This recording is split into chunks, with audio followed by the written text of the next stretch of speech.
We gather here today to remember Bulcha's dreams. If anybody knew Bulcha's dreams, they were full of life and imagination. They honestly included world domination at one point. However, as time went on, Bulcha's dreams got the plague of procrastination. Bulcha tried to fight to stop this plague. He read books, watched countless YouTube videos, and did so much more just to help his dreams fight procrastination.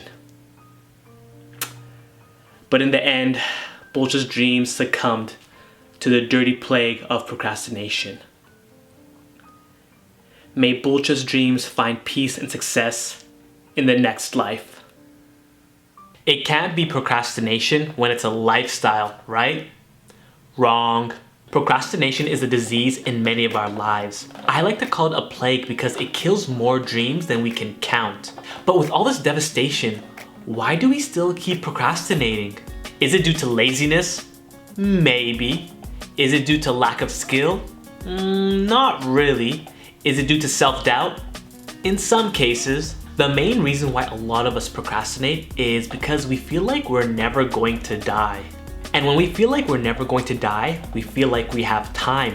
And when we feel like we have time, well, then that's when we procrastinate. For example, say you have an assignment from a professor and he tells you that there's no deadline and to hand it in whenever. So when are you actually going to do that assignment? Probably never. However, when there is a deadline, you actually get the assignment complete. Whether it's early or last minute, it doesn't matter.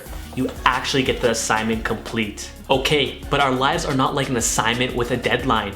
And you're right, it's actually worse. You see, when we're living life, we don't know when we're going to die. In fact, we could die at any moment. There are countless ways where we can just perish and never see the light of day again. We can get assassinated by the KGB, we can get into a deadly love triangle, we can get lost in the Bermuda Triangle, the list can keep going and going. However, this is where we can find the key to defeating procrastination. The way to beat procrastination is by constantly reminding yourself that you are going to die. And when I say remember that you're going to die, I want you to envision it. Envision the last few moments of your life on Earth, where 1 second you're alive and then the next, dead forever. I know this is scary, but it's actually in these harsh truths that help us move forward in life. When you embrace the idea that you're actually going to die, you start seeing the true value of your life. When you realize that any moment could be your last, you're going to have this natural urgency to start living the life that you want. And this is going to involve questioning yourself and your current lifestyle. For example, say you're in a toxic relationship.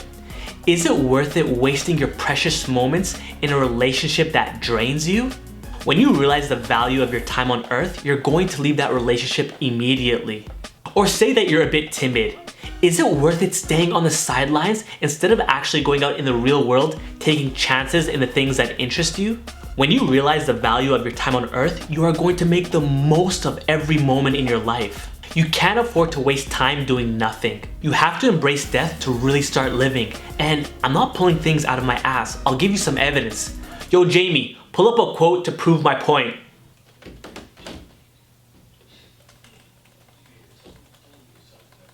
Thanks, Jamie. Okay, here's a good one by Michel de Montaigne. We do not know where death awaits us, so let us wait for it everywhere.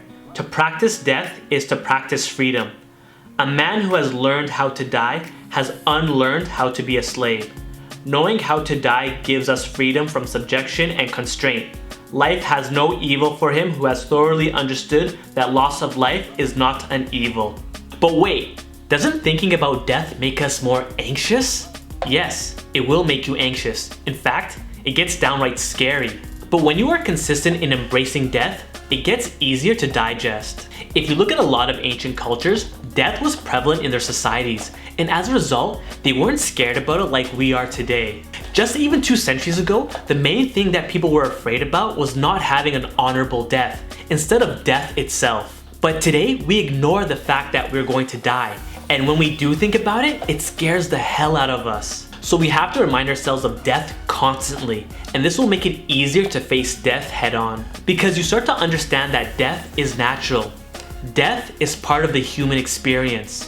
When we acquaint ourselves with death, it makes it easier to start living the way we want. And again, to prove that I'm not pulling things out of my ass, I'll give you a Stoic quote about death. I cannot escape death, but at least I can escape the fear of it. And that's the point. The more you acquaint yourself with death, the more that you can escape the fear of it. Alright, that's enough of me pretending to be deep. But let's do a quick summary to recap what we went over in this video.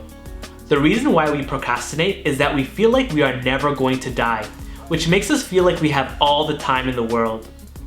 The way to beat procrastination is to constantly remind ourselves of death. Besides beating procrastination, thinking about death will give us a natural urge to do the things we want and make us question our current lifestyle. Thinking about death can make you feel anxious at first, but the more you get acquainted, the easier it is to face and accept your own death.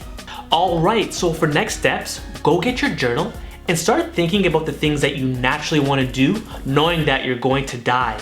So take some time, think about it, write it out in your journal, and this will give you some indication of what you should be doing. Alright guys, thanks for watching. I hope this video was helpful. Please show me some love, like this video, comment, subscribe to my channel, subscribe to my email list to get some goodies.